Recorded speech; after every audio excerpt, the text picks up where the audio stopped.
Ātrums ir nenormāls. Tūlīt redzēsim, ko piedzīvo šī automašīna Talsu.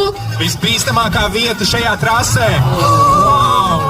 Izturējāt Malači, izturējāt Talsu ezeru. Nākamais ir Samsung Kikerīts. Tam jūs arī mierīgi tikāt pāri. Es sapratu, ka mašīna nemaz nevar būt pārāk plata, citādi netiek cauri vārtiem. Un šī mašīna ir tieši gandrīz tikpat liela kā vārti un tiek ļoti smuki cauri. Tas nozīmē to, ka ir jābūt ļoti labam stūrmanim, lai netrāpītu kaut kur vienā vai otrā stāvā, bet viss ir kārtībā.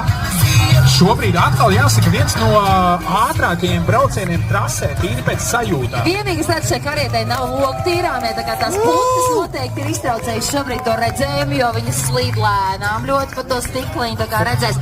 Bet nostācošais Red Bull Kikeris.